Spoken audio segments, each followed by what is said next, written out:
और ये जो कब्र आप सामने देख रहे हो, ये कब्र है अलाउद्दीन खिलजी की। और ये सिंपल क्यों है ये मैं आपको आगे बताऊंगा। और ये जो आप सामने देख रहे हो, ये है अलाउद्दीन खिलजी का मदरसा। मकबरा और मदरसा दोनों आपको कुतुब मीनार कॉम्प्लेक्स में देखने को मिल जाएंगे। हेलो दोस्तों, एक नया दिन और एक नई जर्नी। आज मैं आपको दिखाने जा रहा हूँ अलाउद्दीन खिलजी का टॉम्ब, जो बिल्कुल कुतुब मीनार कॉम्प्लेक्स में बना हुआ है। अलाउद्दीन खिलजी का टॉम्ब और साथ में ही एक मदरसा। तो आइए आपको ले चलते हैं अलाउद्दीन खिलजी के मकबरे की ओर। तो हम चलते हैं।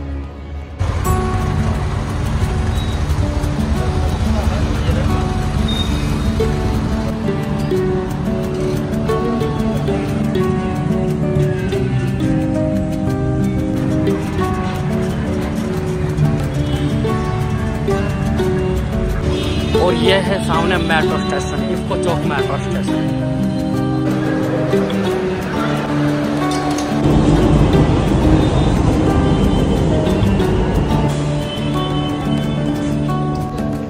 और फाइनली हम कुतुब मीनार मेट्रो स्टेशन पर आ गए हैं और हम यहाँ से ऑटो लेते हैं।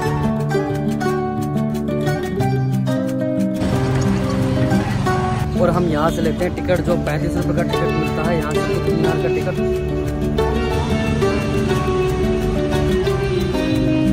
अलाउद्दीन खिलजी बहुत ही एक नेक आदमी थे और बहुत ही नियमों का पालन करने वाले थे। और उन्होंने ही भारत में आकर नियम बनाए थे, चोरबाजारी को खत्म किया, मंगोलों को भारत में आने से रोका था। और जैसा कि पद्मावती फिल्म में दिखाया गया है कि वो क्रूर शासक थे, वो क्रूर शासक नहीं थे। सबसे पहले मैं आपको बता देना चाहता हूँ, अलाउद्दीन खिलजी ने 20 साल दिल्ली पर शासन किया था। 1296 से लेकर 1316 तक शासन किया था। और इन्हीं 20 सालों के अंदर अलाउद्दीन खिलजी ने बहुत से काम करे, नियम बनाए, नए रूल बनाए, चोरबाजारी को खत्म करा।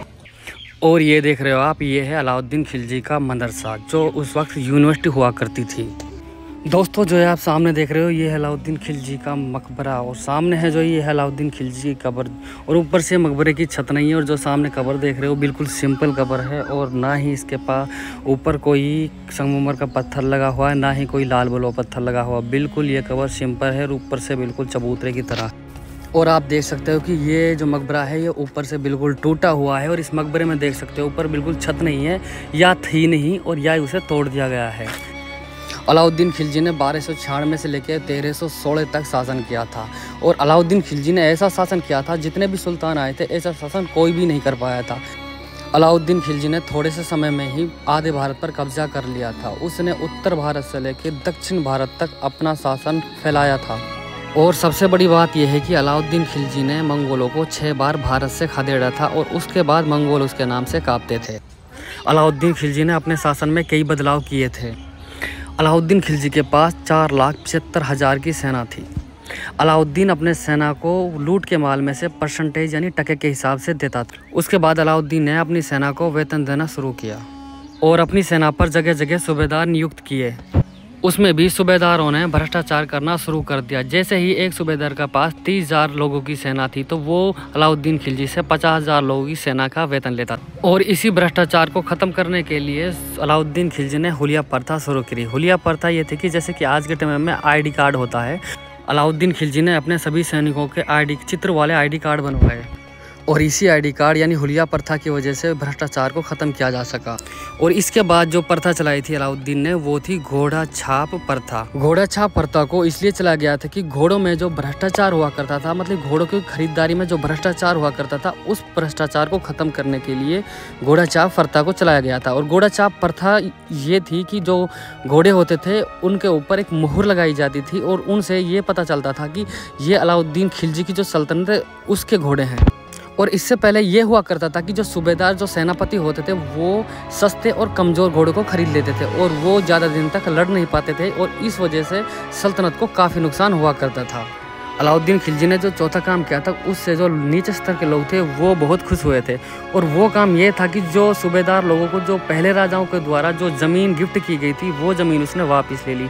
और वो ज़मीन उसने वापस लेने के बाद बराबर गरीब लोगों में बांट दी। और उसके बाद जो लोगों के मन में विचार पैदा हुए, वो विचार ये थे कि ये जो अलाउद्दीन खिलजी है, ये बड़े और छोटे में भेदभाव नहीं करता है। और जिन लोगों से ज़मीन वापस ली थी, वो लोग अलाउद्दीन खिलजी को क्रूर सुल्तान कहने लगे। सभी बराबर भागों में बांटने के बाद ज़मीन को अलाउद्दीन खिलजी ने उस ज़मीन की पैमाइश करा दी। इससे लोग उससे इमोशनली कनेक्टिविटी हो गए। अलाउद्दीन खिलजी ने एक और प्रथा चलाई थी, वो थी गुलाम प्रथा। गुलाम प्रथा में क्या होता था कि लोग अपने लिए गुलाम रखा करते थे, यानी गुलामों की एक मार्केट लगा करती थी और उस मार्केट में से लोग अपने लिए, यानी बड़े लोग होते थे, वो अपने लिए गुलाम खरीद कर लाते थे और उनसे मनचाहा काम करवाते थे। गुलाम प्रथा को ख़त्म होने के बाद लोगों के मन में एक किरण, एक उम्मीद जागी कि ये जो अलाउद्दीन खिलजी जो सुल्तान है, ये एक अच्छा सुल्तान है जो भेदभाव नहीं करता है। पर उसके विपरीत जो बड़े लोग थे जो गुलाम रखा करते थे, वो उसे क्रूर शासक कहने लगे। अलाउद्दीन खिलजी ने एक और नियम बनाया था। वो नियम ये था कि जैसे मार्केट के रेट होते हैं, चीनी चावल के रेट होते हैं, उनके रेटों को बिल्कुल फिक्स कर दिया था। ना उससे कोई ऊपर बेच सकता था, ना उससे कोई नीचे बेच सकता था। और इसी के साथ में उसने चोर बाजारी होती थी, जो मार्केट में जो चोर बाजारी होती थी, जो कम तोलने की चोर बाजारी होती थी, उस चोर बाजारी को बिल्कुल ख़त्म कर दिया। और ये ऐलान कर दिया साथ में, जो भी कोई चोर बाजारी करेगा उसके शरीर का जो मांस होता है उतना मांस ले लिया जाएगा जितने ग्राम की उसने चोरी करी है। और इसी चोरी को पकड़ने के लिए अलाउद्दीन खिलजी ने अपने ही गुप्तचरों को एक खरीदार बनाकर मार्केट में भेजा और वो पता करते थे कि कोई चोरी कर रहा है या नहीं कर रहा है। अगर कोई चोरी करता हुआ पकड़ा जाता था तो वो उसके ही शरीर में से जितने ग्राम की चोरी करी है उतने ही ग्राम का मांस निकाल लिया करते थे। जैसे जैसे अलाउद्दीन नियम बनाते गए, ऐसे ऐसे लोगों की लोकप्रियता और लोग उसके पक्ष में बढ़ते गए। अलाउद्दीन खिलजी ने जो सबसे बड़ा काम करा था वो था मंगोलों को रोकना। मंगोल ऐसे हुआ करते थे कि जहाँ से भी निकल जाते थे, जिस बस्ती से निकल जाते थे, उस बस्ती को तहस नहस कर देते थे। वहाँ के बूढ़े बच्चे और सबको मार देते थे। मंगोलों का सिर्फ एक ही मकसद होता था, लूटना। आज जो भारत सुरक्षित और अमन चैन है वो सिर्फ अलाउद्दीन खिलजी की वजह से है। और आप देख सकते हो ये है अलाई मीनार और ये आप देख सकते हो ये है अलाई दरवाज़ा, दो अलाउद्दीन खिलजी ने बनवाया था। अलाउद्दीन का मकबरा और खिलजी मदरसा और अलाई मीनार और आपको अलाई दरवाज़ा जो कुतुब मीनार कॉम्प्लेक्स में देखने को मिल जाएंगे। दोस्तों, हमने आपको अलाउद्दीन खिलजी के मकबरे का पूरा व्यू दिखाया है। हमारी वीडियो कैसी लगे हमें कमेंट में बताएं और हमारे चैनल को सब्सक्राइब करें। इंस्टाग्राम आईडी और फेसबुक का पेज का लिंक डिस्क्रिप्शन में दिया हुआ है, उसको फॉलो करें।